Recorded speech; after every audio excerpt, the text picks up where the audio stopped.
Hello students, कैसे हैं आप सभी। I hope you will be super fine. मैं हूं आपका अपना दोस्त नवीन जंगीर और एक बार फिर से हाजिर हूं आपके सामने एक नए टॉपिक के साथ। और आज का अपना टॉपिक है magnetic field on the axis of a circular coil carrying current. Last lecture में जो हमने डिस्कस किया था एक्चुअली वो था magnetic field at the centre of a circular coil carrying current. And in this lecture, we are going to derive an expression for the magnetic field on the axis of a circular coil carrying current.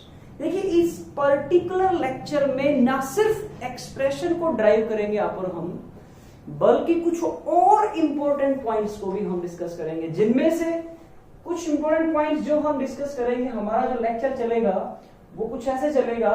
Firstly तो हमें magnetic field का expression drive करना है और जो कि result आपके पास आएगा mu not upon mu naught N I R square two R square plus x square की पावर 3/2। मैग्नेटिक फील्ड का रिजल्ट निकालना है। उसके बाद बहुत इंपॉर्टेंट स्पेशल केस एक आप और हम डिस्कस करेंगे, magnetic moment of the circular loop. Magnetic moment of the circular loop. इसके बाद हम डिस्कस करेंगे फेस रूल। Face rule. इसके बाद हम डिस्कस करेंगे बीएक्स कर्व। बीएक्स कर्व और बीएक्स कर्व के बाद आपके पास मोस्ट इंपॉर्टेंट टॉपिक आएगा dear students, points of inflection. Points of inflection. इसके बाद हम पढ़ेंगे हेल्महोल्ट्ज कॉइल। हेल्महोल्ट्ज कॉइल और उसके बाद हेल्महोल्ट्ज गैल्वेनोमीटर। ये सब टॉपिक्स इस पर्टिकुलर लेक्चर में आप और हम क्या करेंगे, डिस्कस करेंगे। सिर्फ ऐसा नहीं है कि हम सिर्फ इस एक्सप्रेशन को ही ड्राइव करने वाले, नहीं नहीं नहीं नहीं। These all topics are also related to this particular topic. Okay, so firstly we are going to derive the expression for the magnetic field due to a circular coil carrying current. तो circular coil carrying current की वजह से हमें क्या निकाल लेना है, magnetic field निकाल लेना है। Okay, so as you can see on the board, यहां आपके पास एक सर्कुलर कॉइल है और इस सर्कुलर कॉइल का रेडियस मैंने क्या मान लिया, आर मान लिया। सर्कुलर कॉइल के रेडियस को हमने किससे रिप्रेजेंट किया, आर से। ओके, और इसके एक्सिस पे कोई एक पॉइंट पी है, there is a point P, और इस पी पॉइंट पर हम क्या निकालना चाहते हैं, मैग्नेटिक फील्ड निकालना चाहते हैं। क्या निकालना चाहते हैं, मैग्नेटिक फील्ड। और सर्कुलर रिंग के सेंटर से जो हमारा ऑब्जर्वेशन पॉइंट है P, वो किस डिस्टेंस पे लाई करता है, x डिस्टेंस पे लाई करता है। किस डिस्टेंस पे लाई करता है, x डिस्टेंस पे लाई करता है। ओके, अब देखिएगा क्या है, हमें बायोट-सैवर्ट लॉ वाला कॉन्सेप्ट फिर से यूज करना पड़ेगा कि let us consider small current element, और पहले स्मॉल करंट एलिमेंट की वजह से क्या निकाल लेंगे, मैग्नेटिक फील्ड। कौन से पॉइंट पर, P पॉइंट पर। तो चलिए शुरू करते हैं। मान लीजिए आपके पास एक स्मॉल करंट एलिमेंट है, this is the small current element, this is called ideal vector. Ideal vector पहले स्मॉल करंट एलिमेंट की वजह से, और हम पॉइंट P पर क्या निकालेंगे, मैग्नेटिक फील्ड निकालेंगे। स्मॉल करंट एलिमेंट की वजह से पॉइंट P पर क्या निकालनी है आपको, मैग्नेटिक फील्ड निकालनी है। सो ये है आपका एलिमेंट, स्मॉल करंट एलिमेंट, और ये है हमारा ऑब्जर्वेशन पॉइंट P। और स्मॉल करंट एलिमेंट से ऑब्जर्वेशन पॉइंट का जो डिस्टेंस है वो मैंने रिप्रेजेंट कर लिया आर वेक्टर से। बहुत इंपॉर्टेंट पार्ट आपके लिए क्या है कि जो आइडियल वेक्टर है और आर वेक्टर है, इसमें जो एंगल आपके पास बनेगा वो कितना बनेगा, theta is of 90 degree. Ideal vector और आर वेक्टर में थीटा जो आप बनाएंगे वो कितना बनेगा, 90 डिग्री का बनेगा। As you can see the coil is placed perpendicular to the plane of paper. जो पर्टिकुलर कॉइल उसको कैसे रखा गया है, perpendicular to the plane of paper रखा गया है। तो जो आइडियल करंट एलिमेंट है और आर वेक्टर है, इनके बीच में जो एंगल बनेगा थीटा, वो कितना बनेगा, 90 डिग्री का बनेगा। ओके, और ये जो एंगल आप देख रहे हैं, मान लीजिए कि ये एंगल आपके पास क्या है, फाई एंगल, क्या है, फाई एंगल है। ओके, सो पहले हम बायोट-सावर्ट लॉ को यूज करते हैं। According to Biot Savart law, the magnetic field dB जो आपके पास आएगा mu not upon 4 pi I dl sine theta upon R square, but dl is perpendicular to r, that's why theta is of 90 degree।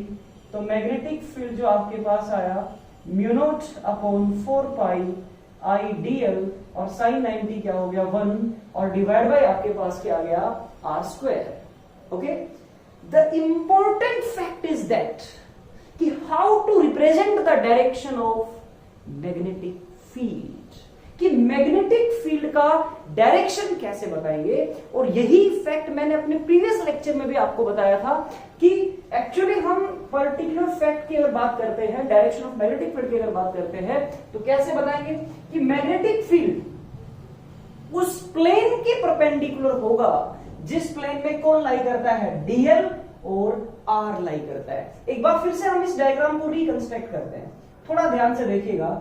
This is the point P and that is the current element and this angle is of 90 degree। ध्यान से देखिएगा, यह है आपके पास IDL vector और ये है R vector. Okay, तो अकॉर्डिंग टू बायोट-सावर्ट लॉ, अगर आप इसे वेक्टर फॉर्म में लिखते हैं तो mu not upon 4 pi IDL cross R divided by R cube. तो जो IDL क्रॉस R है, this is the vector form, cross product है आपके पास, और क्रॉस प्रोडक्ट की जो डायरेक्शन आएगी वो राइट हैंड रूल से दी जाएगी, और क्रॉस प्रोडक्ट हमेशा अपनी गिवन वेक्टर्स के ऊपर क्या होता है, परपेंडिकुलर होता है। तो मींस जो dv होगा वो उस प्लेन के परपेंडिकुलर होगा जिसमें कौन लाई करता है, आइडियल वेक्टर और आर वेक्टर लाई करता है। तो देखिए मैं एक प्लेन बनाने वाला हूं, ध्यान से देखिएगा। दिस इज द प्लेन, ये आपके पास क्या है, एक प्लेन है, और ये वो प्लेन है जिसमें कौन लाई करता है, आर, और आइडियल वेक्टर लाई करता है। इस प्लेन के ऊपर मैग्नेटिक फील्ड क्या होगा, perpendicular. It may be like that और ऑल्सो लाइक दैट। ये एंगल कितने डिग्री के बनेंगे, 90 डिग्री के बनेंगे डियर स्टूडेंट्स। अब ये डिपेंड करता है कि ये परपेंडिकुलर आउटवर्ड होगा या परपेंडिकुलर इनवर्ड होगा, ये डायरेक्शन ऑफ आइडियल वेक्टर पे डिपेंड करता है। हम अपने राइट हैंड की फिंगर्स को स्ट्रेच करेंगे, कहां से कहां, डीएल से आर की तरफ, डीएल से आर की तरफ। तो फिंगर्स को जब डीएल से आर की तरफ स्ट्रेच करोगे, डीएल से थंब किधर जाएगा, अपवर्ड जाएगा। तो that will be the direction of dB vector. तो ये जो आपके पास है, ये होगी डायरेक्शन ऑफ मैग्नेटिक फील्ड। ठीक है, तो ये बहुत इंपॉर्टेंट पॉइंट है एक्चुअली कि how to represent the direction of magnetic field. तो अ पर्टिकुलर डायग्राम में मैग्नेटिक फील्ड की डायरेक्शन को आप कैसे रिप्रेजेंट करेंगे, ये लीजिए, this will be the direction of magnetic field dB. As you can see, dB का मैग्नीट्यूड हमने ऑलरेडी निकाल लिया है, mu not upon 4 pi I dl upon R square. Okay, so इस डीबी को दो रेक्टेंगुलर कंपोनेंट्स में क्या करेंगे, डिवाइड करेंगे to calculate the resultant magnetic field. Okay, so this is the component, और ये वाला एंगल फाई है तो ये भी क्या होगा, फाई। तो ये वाला कंपोनेंट क्या बन गया, D B sine phi, and that component is D B cos phi, D B sine phi and D B cos phi. अब सुनिएगा, one of the important step now we are going to taking place, क्या कि जो element आपने consider किया है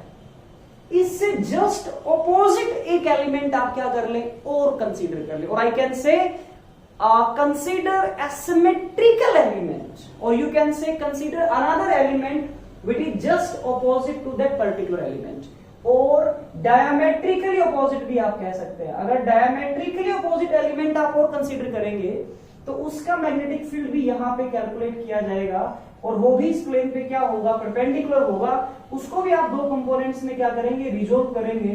तो कौन से, ये एंगल फाई, तो ये एंगल भी क्या बनेगा फाई।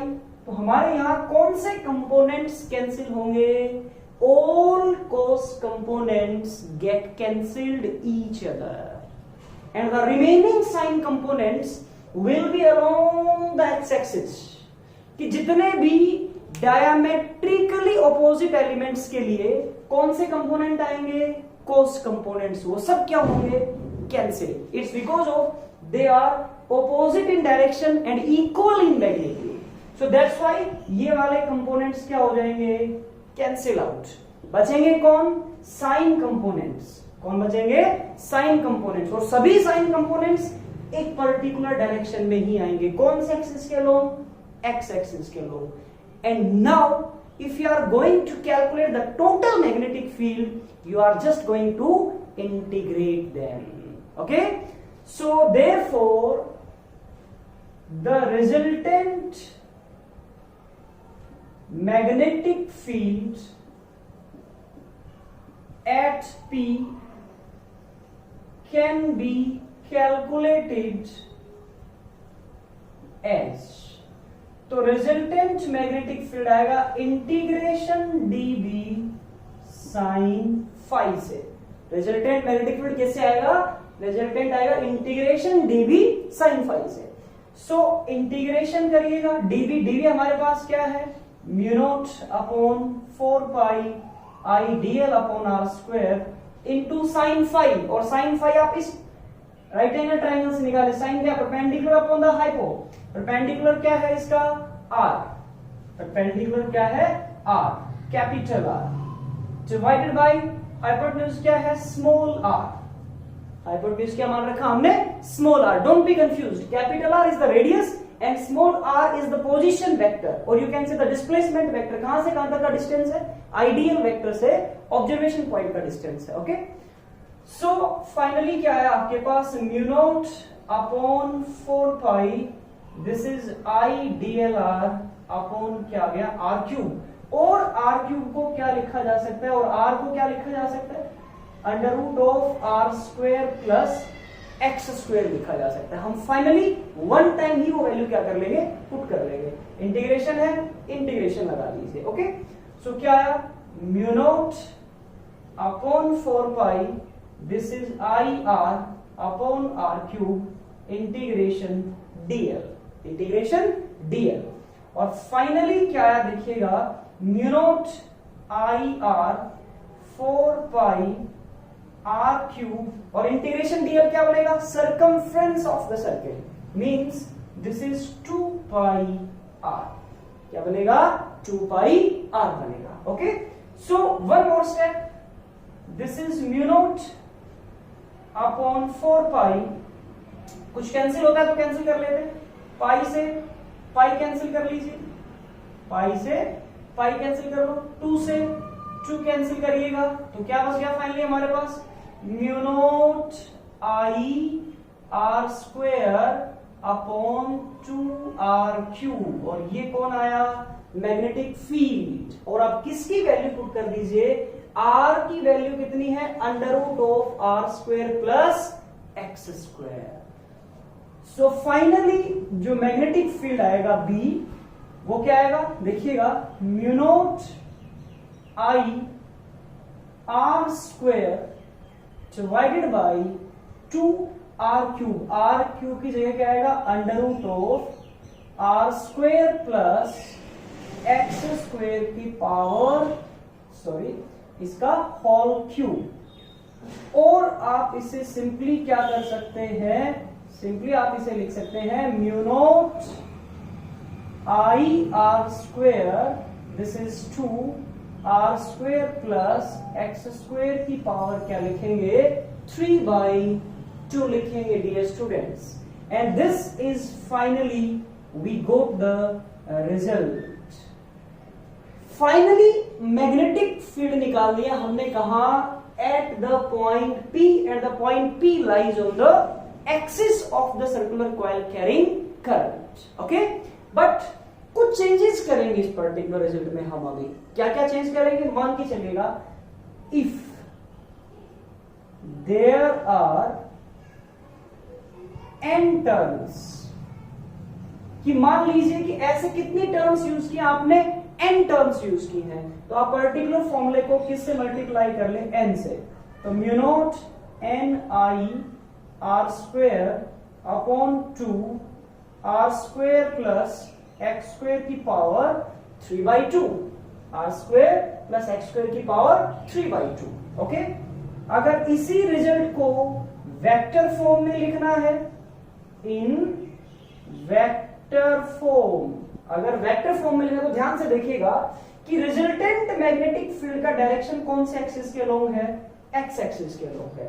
तो आप लिख सकते हैं B vector is equals to mu naught n i r square divided by 2 r square plus x square की पावर 3/2 और इनटू लिख सकते हैं I यूनिट वेक्टर। इनटू क्या लिखा जा सकता है, I यूनिट वेक्टर। और क्योंकि यूनिट वेक्टर यूज इसलिए किया कि किसी भी वेक्टर की डायरेक्शन को स्पेसिफाई करने के लिए किसका यूज होता है, यूनिट वेक्टर का यूज होता है dear students. Okay, I hope कि आपको ये डेरिवेशन इजीली, कोई ज्यादा इसमें तकलीफ वाली बात नहीं है। अगर बहुत ध्यान से एक बार आप देख लेंगे इसको तो इजीली आप इसे क्या कर सकते हैं, ड्राइव कर सकते हैं। देखिए इंपॉर्टेंट ये नहीं है कि इसको डेरिवेशन कैसे कर दिया हमने, इंपॉर्टेंट इसके बाद का लेक्चर सुनने वाला है कि अभी हम कुछ स्पेशल केसेस और पढ़ेंगे।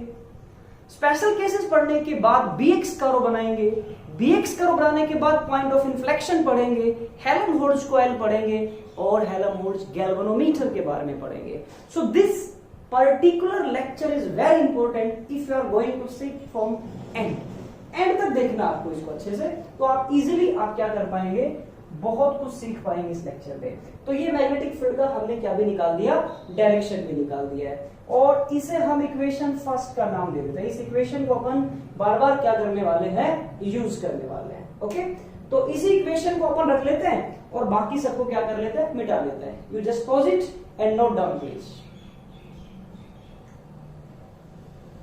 देखिएगा जितना काम हमारा हो चुका है इसको अपन थोड़ा सा इरेज कर लेते हैं और अभी कुछ स्पेशल केसेस डील करेंगे यहाँ पे, और वो स्पेशल केसेस क्या होंगे देखिएगा। सो फाइनली आपने जो रिजल्ट निकाल लिया मैग्नेटिक फील्ड का वो आ गया mu naught n i r square divided by 2 r square plus x square की पावर क्या आ गई, 3/2 आ गई। और चलिए इसे भी अरेंज कर लेते हैं अभी। अब देखिएगा पहला special case, some special cases, some special cases, और ये आपका है इक्वेशन फर्स्ट। ओके, पहला स्पेशल केस क्या है, if the observation point P lies on the center of the ring, lies on the centre of the ring. तो observation point अगर centre पे लाई करेगा तो हमारा जो x है वो क्या होगा डियर स्टूडेंट्स, 0 होगा। तो x अगर 0 होगा तो मैग्नेटिक फील्ड क्या आएगा, mu naught n i r square divided by 2 times of r square की पावर 3/2, r स्क्वेयर की पावर 3/2। और यहां 2 से 2 क्या होगा, कैंसिल, बचेगा क्या, mu naught n i r square upon 2r cube and you also cancel the power. Finally क्या बचा, mu naught n i divided by 2r and which is equals to b। और ये वही रिजल्ट है जो हमने लास्ट लेक्चर में इसको इंडिविजुअली क्या किया था, ड्राइव किया था। Magnetic field at the centre of a circular coil carrying current B is equals to mu naught n i upon 2r। Okay, तो ये हमने पर्टिकुलर अपने रिजल्ट से एक स्पेशल केस किया और magnetic field at the centre के result को फाइंड आउट कर लिया। ओके, अभी देखिएगा एक और स्पेशल केस हम यहां पे करते हैं। स्पेशल केस आपके पास case number second, case number second, और वो क्या है, मैग्नेटिक फील्ड अगर हमें निकालनी है, सुनिएगा ध्यान से, अगर मैग्नेटिक फील्ड आपको निकालनी है, magnetic field B at x is equals to r/2 distance, कि सेंटर से r/2 डिस्टेंस पर मैग्नेटिक फील्ड कितना होगा। अगर x कितना हो जाए r/2, then what will be the result of magnetic field on the axis of the coil. Okay, so result देखिएगा क्या है, B is equals to mu naught NI r² divided by 2 r² plus x की जगह क्या put करेंगे r/2, x की जगह क्या रखेंगे r/2, तो दिस इज r²/4, स्क्वायर है यहाँ पे तो स्क्वायर कर दिया, इसकी पावर कितनी है 3/2, पावर कितनी है 3/2। ये रिजल्ट काम आएगा बेटा, जो रिजल्ट मैं ड्राइव करने जा रहा हूं ये आगे हेल्महोल्ट्ज कॉइल जो आप पढ़ेंगे, मोस्ट इंपोर्टेंट पॉइंट है कंपटीशन पॉइंट ऑफ व्यू से, वहां पे ये मैग्नेटिक फील्ड क्या आएगी, काम आएगी आपके। तो देखिएगा, तो हम उसको यही कैलकुलेट कर लेते हैं पहले। So B is equals to mu naught NI r², this is 2, कितना आएगा 5 r²/4 की पावर 3/2, और इसे अपने अंदाज में आप क्या कर लीजिएगा, सोल्व कर लीजिएगा। क्या आया 5/4 की पावर को 3/2 लिख दो, और r² की पावर को भी क्या लिख दीजिए 3/2 लिख दीजिए। ओके, सो फाइनली जब आप इसे सोल्व करेंगे तो B क्या आएगा, देखिएगा यहां से म्यू नॉट NI r², आप ध्यान से देखो, इसको हम थोड़ा अलग से सोल्व करेंगे। यहां तो पावर कैंसिल हो गई, क्या बचेगा 2 से 2 जब कैंसिल हुआ तो ये r³ बचा, और ये स्क्वायर से ये पावर क्या हो गई, कैंसिल हो गई, तो इसका मतलब r वाला काम तो हो गया, ये r कैंसिल हुआ, क्या बच गया, ये वाला r बच गया आपके पास। भाई ये r² था यहाँ पे r³ बचेगा, स्क्वायर से क्यों कैंसिल हो गया। ओके, अब इसका काम कर लीजिए आप, तो ये हटा देता हूं मैं यहां से, ठीक है। अब क्या बचा देखो 5/4 की पावर 3/2, क्या इसे लिखा जा सकता है √5 की पावर 3 डिवाइड बाई √4, ठीक है, और इसकी पावर 3, तो आपके पास कितना आएगा, दिस इज 5√5 डिवाइडेड बाई 2 की पावर क्या आ जाएगी 8 बाई 4 का √2 की पावर 3 मींस 8, तो ये 8 ऊपर चला जाएगा, नीचे क्या बचेगा 5√5 और इनटू हमारे पास क्या बचा है r।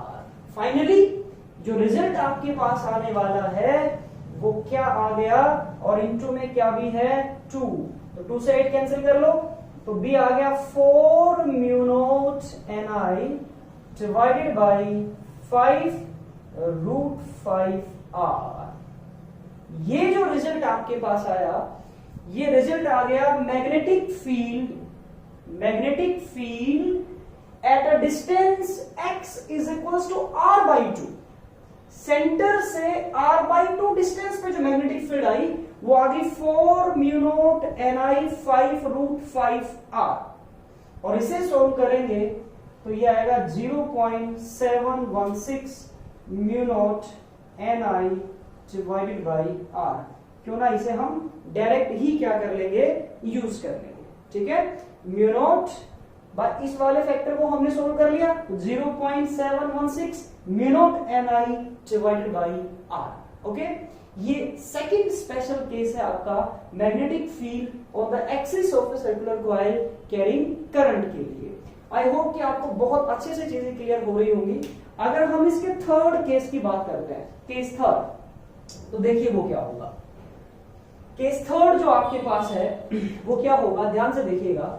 ये जो इक्वेशन फर्स्ट आपके पास है, इक्वेशन फर्स्ट को कुछ थोड़ा सा रीअरेंज कर लेते हैं। म्यू नॉट NI, इसको मैंने पाई से मल्टीप्लाई कर दिया है डियर स्टूडेंट्स, और पाई से ही क्या कर लीजिएगा, डिवाइड कर लीजिएगा। पाई से मल्टीप्लाई कर दिया, पाई से क्या कर दिया, डिवाइड कर दिया। And now you can C pi r square which is equals to a, बोले तो area of the current carrying coil. क्या बन गया, area of the current carrying coil बन गया आपके पास। तो थोड़ा और मॉडिफाई कर देता हूं इस रिजल्ट को। B इज इक्वल टू आ गया mu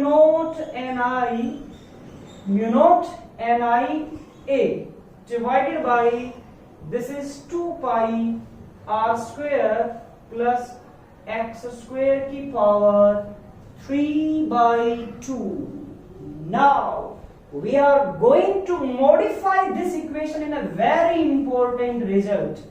B is equals to, ये जो चीज आप देख रहे हैं NIA, this is the mu naught m, और चाहे तो आप स्मॉल m से भी लिख सकते हैं, mu naught m divided by 2 pi, this is r square plus x square की पावर 3/2. और ये m हमने क्या लिखा है यहां पे, that is the important part, where m is equals to NIA and which is equals to the magnetic dipole moment of current carrying, magnetic dipole moment of current carrying coil, or you can say loop. That is the most important case. I hope कि ये आपने note कर लिया होगा second case को. ये जो हम केस कंटिन्यू कर रहे हैं, कौन सा केस है, केस नंबर 3 है हमारे पास. ये कौन सा स्पेशल केस कर रहे हैं अपन, केस नंबर 3. तो देखिएगा एक इंपॉर्टेंट डिस्कशन आपके पास शुरू हो गया है कि m इज इक्वल टू क्या है, NIA which is the magnetic dipole moment of the current carrying coil और द लूप. अब अचानक से ये मैग्नेटिक डाइपोल मोमेंट का किस्सा कहां से शुरू हो गया. इसका मतलब क्या हुआ कि अगर NIA मैग्नेटिक डाइपोल मोमेंट अगर होता है तो इसका मतलब कोई भी करंट लूप किसके जैसे बिहेव करता होगा, मैग्नेटिक डाइपोल के जैसे बिहेव करता होगा. और अगर मैग्नेटिक लूप और you can say the current loop अगर मैग्नेटिक डाइपोल के जैसे बिहेव करता है तो उसके फेसेस के क्या होने चाहिए, पोल्स, नॉर्थ एंड साउथ. तो उन्हीं फेसेस की पोलैरिटी को जानने के लिए कि कौन सा फेस नॉर्थ पोल के जैसे बिहेव करेगा और कौन सा साउथ पोल के जैसे बिहेव करेगा, हमने एक रूल बना दिया.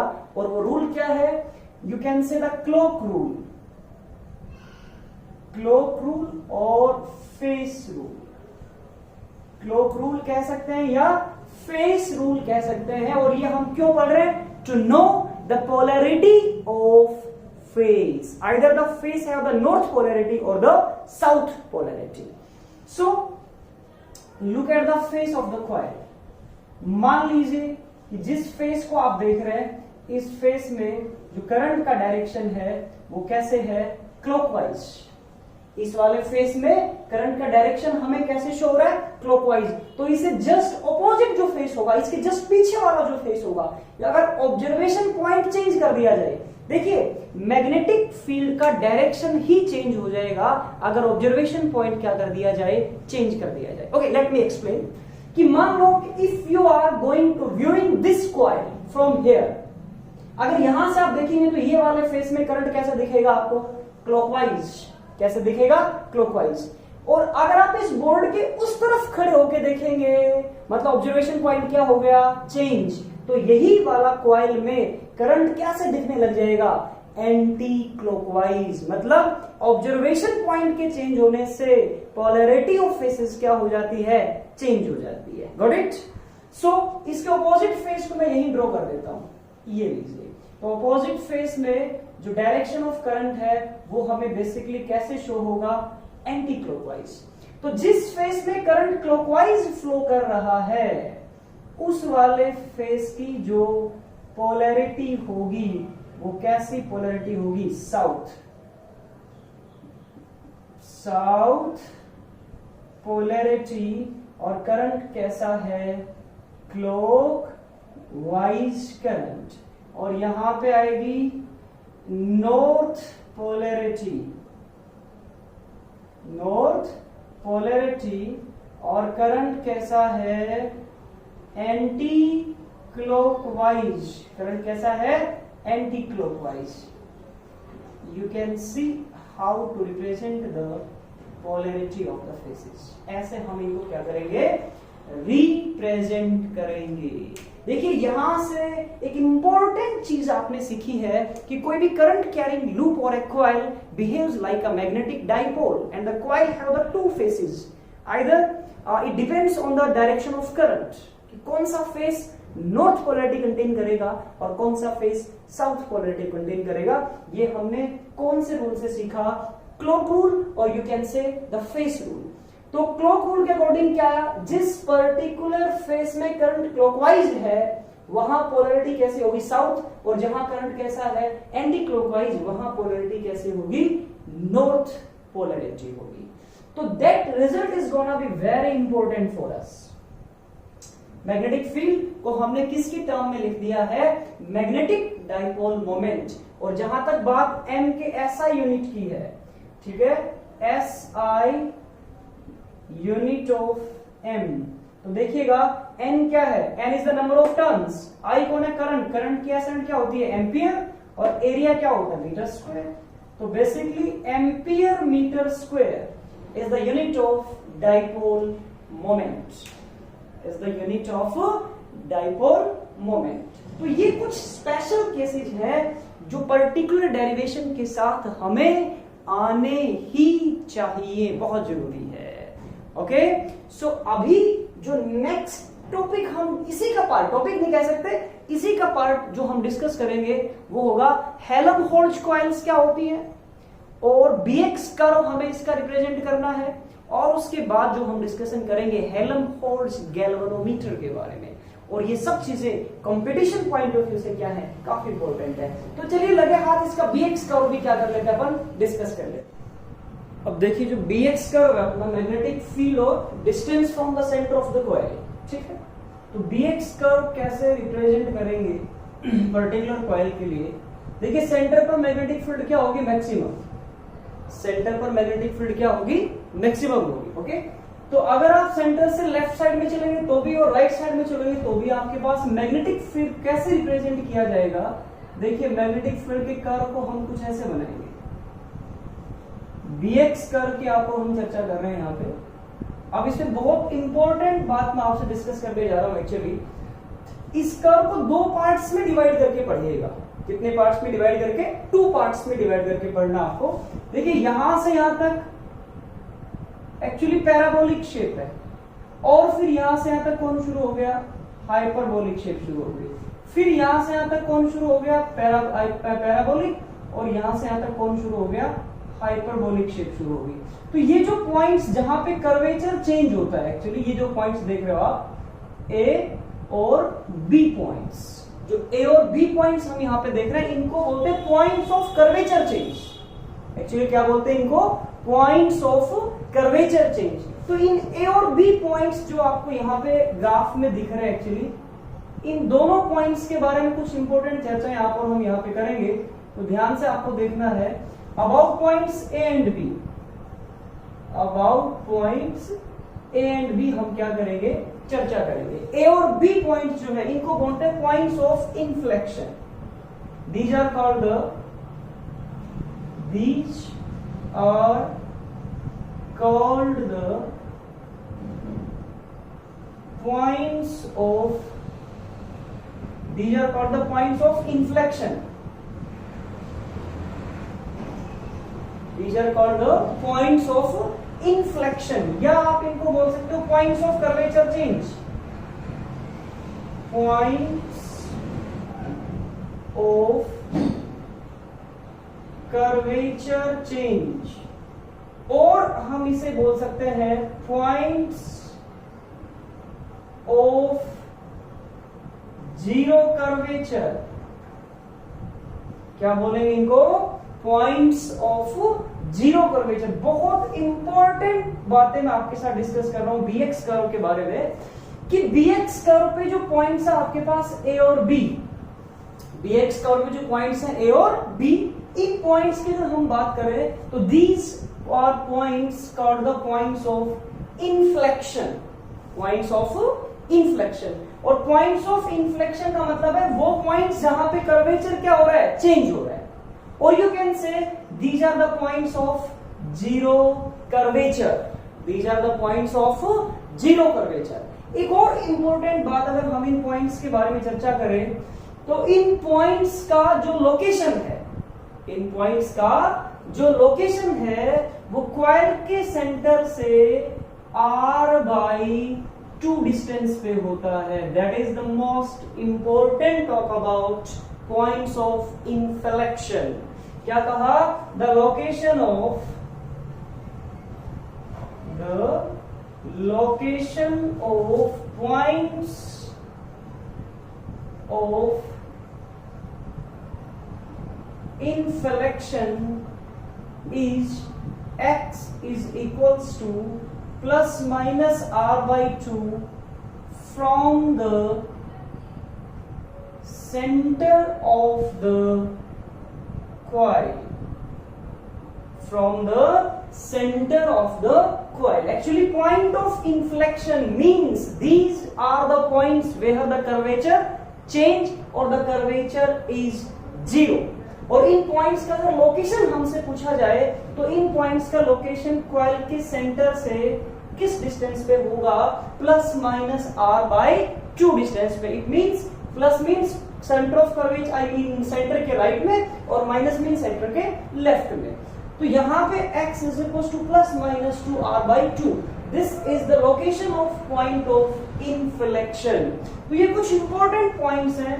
कौन से कर्व के बारे में? dx कर्व के बारे में। ठीक है, तो dx कर्व जो आप देख रहे हैं यहाँ पे, यहां से यहां तक ग्राफ को अगर आप देखें तो हम 2 पार्ट्स में डिवाइड कर लेते हैं। ये आपके पास hyperbolic then parabolic, hyperbolic then parabolic, and these are the points of curvature change. These are the points of curvature change, और you can say the points of inflection. Points of inflection भी इनको हम कह सकते हैं। और अगर हम इन पॉइंट्स ऑफ इनफ्लेक्शन के लोकेशन की अगर बात करते हैं तो इनका लोकेशन सेंटर से किस लोकेशन पे है?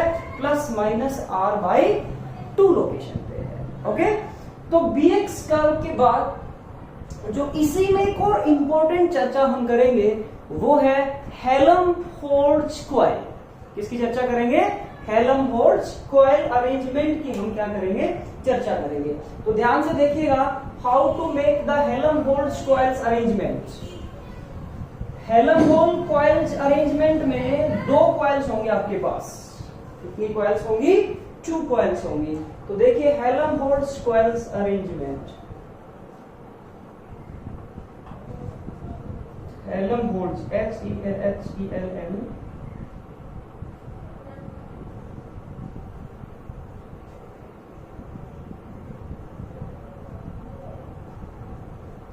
This is the Helmholtz coil arrangement। यहां पे बेसिकली हम 2 कॉइल्स को लेंगे। कितने कॉइल्स को लेंगे? 2 कॉइल्स को लेंगे और कुछ इस प्रकार से अरेंज करेंगे उनको। ध्यान से देखिएगा,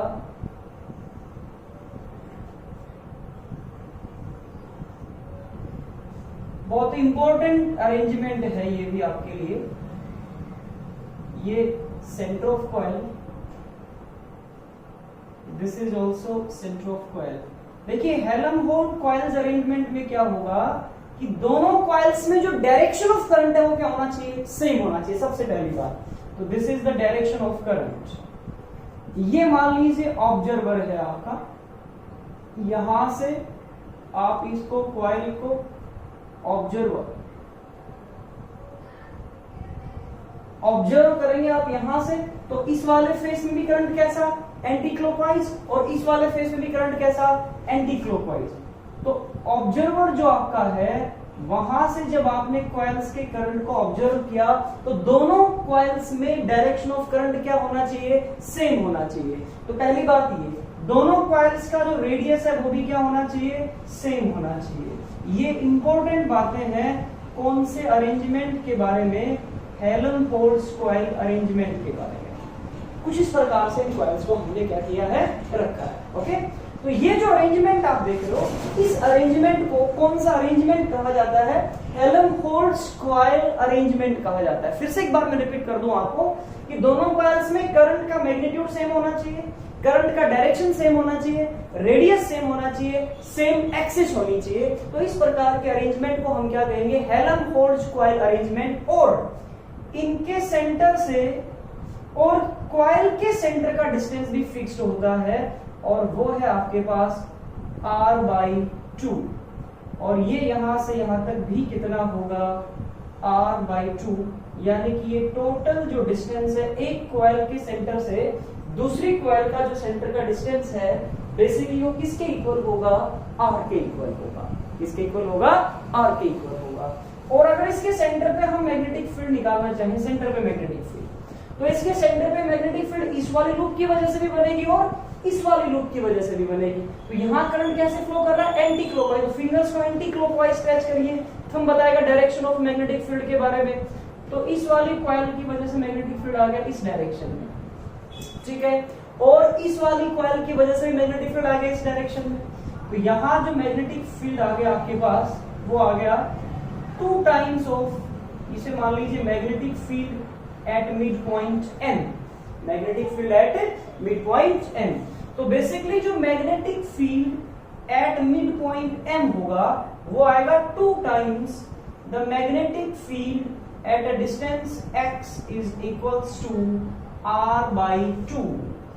magnetic field at a distance of x is equals to r/2। और देखिए हमने जो स्पेशल केस पढ़ा था उसके सेकंड स्पेशल केस में हमने इस रिजल्ट को फाइंड आउट किया हुआ था। एक्चुअली क्या किया होता है, एक बार मैं आपको रिपीट कर दूं कि सेकंड केस में हमने लिखा था कि मैग्नेटिक फील्ड कहां निकालना है, जब आपके पास x इज इक्वल टू क्या हो जाता है, r/2 हो जाता है। तो जब x is equal to r/2 हो गया तो आपने मैग्नेटिक फील्ड जो निकाला होगा वो निकाला होगा 4 mu naught ni divided bye 5√5r, 5√5r।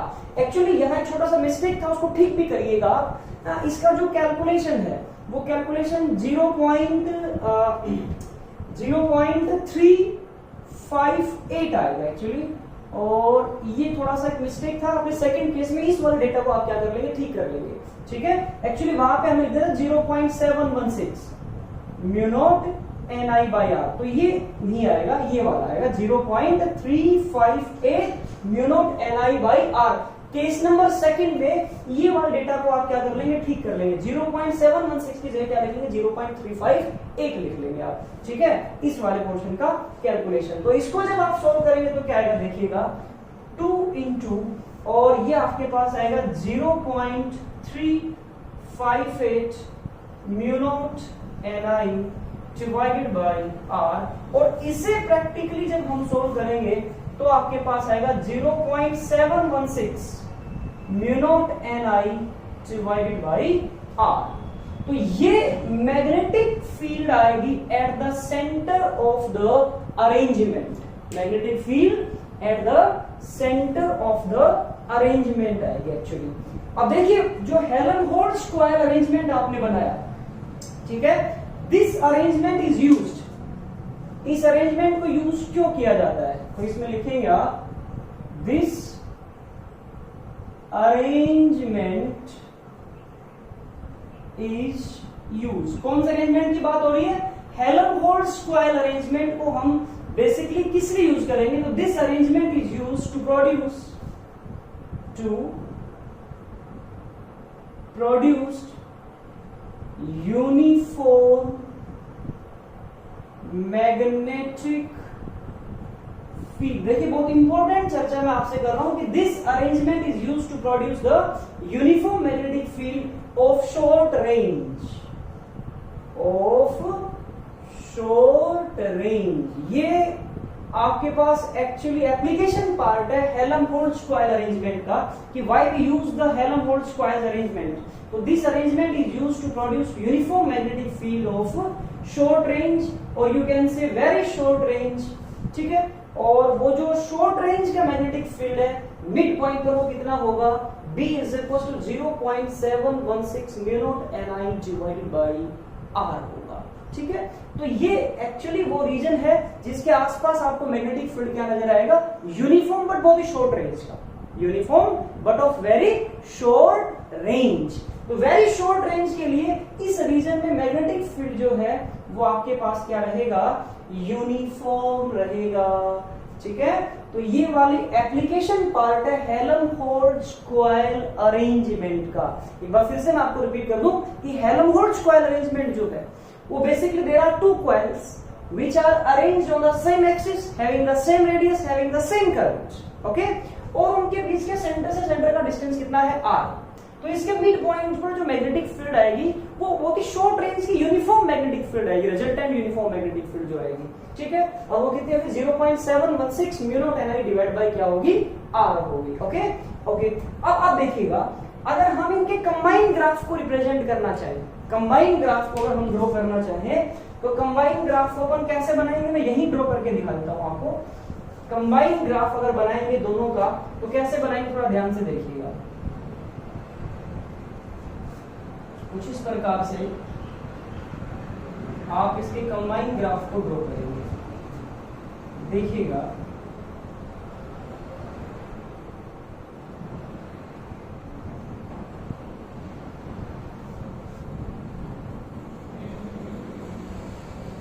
Yes please, देखिए जो कंबाइंड ग्राफ बनेगा इनका कैसे बनेगा, वैसे बनेगा।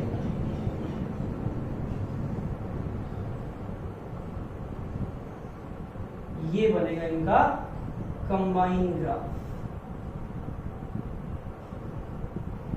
अब यहां पे कितने पॉइंट ऑफ इंफ्लेक्शन आपको दिख रहे हैं, 3, 1 2 3, these are the points of inflection. और ये क्या है, mid point of the arrangement, this is called O1, this is called O2, O1 O2, और ये कॉइल्स का आपके पास सेंटर क्या है M।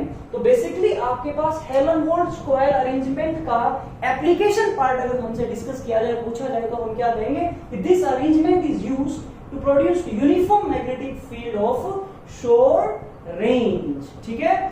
इसी पर्टिकुलर अरेंजमेंट के बेस के ऊपर एक डिवाइस बनाया गया और उस डिवाइस को नाम दिया गया हेलेनहोल्ट्ज कॉइल गैल्वेनोमीटर। क्या बनाया गया, Helmholtz coil galvanometer, Helmholtz coil galvanometer, Helmholtz coil galvanometer. The working of this device, the working principle of this device is based on the Helmholtz arrangement, Helmholtz arrangement कि जो हेलेनहोल्ट्ज coil galvanometer है इसका actually principal किसके ऊपर based होता है, हेलेनहोल्ट्ज arrangement के ऊपर बेस्ड होता है। ये अपना कौन सा अरेंजमेंट है, हेलेनहोल्ट्ज अरेंजमेंट है। और हेलेनहोल्ट्ज अरेंजमेंट का एप्लीकेशन क्या है कि यहाँ पे हम यूनिफॉर्म मैग्नेटिक फील्ड प्रोड्यूस कर सकते हैं। कैसे रेंज का, शॉर्ट रेंज का। तो यूनिफॉर्म मैग्नेटिक फील्ड यूज, यहाँ पे जो यूनिफॉर्म मैग्नेटिक फील्ड यूज होगा, the uniform magnetic field used, the uniform magnetic field used in this galvanometer, in this galvanometer is B is equals to 0.716 mu naught Ni divided by R, ठीक है। ये बहुत important सा part है आपके पास, हेलेनहोल्ट्ज coil arrangement के ऊपर based है, Helmholtz coil galvanometer. And why we make this galvanometer by using this particular arrangement, it's because of कि that arrangement is used to find the uniform magnetic field of very short range. और वो कितना होगा, लगभग 0.716 mu naught Ni divide by R होगा। तो ये एक एडिशनल पार्ट है हमारे पास इस टॉपिक में। तो I think that topic is very much clear to you and thanks for watching us.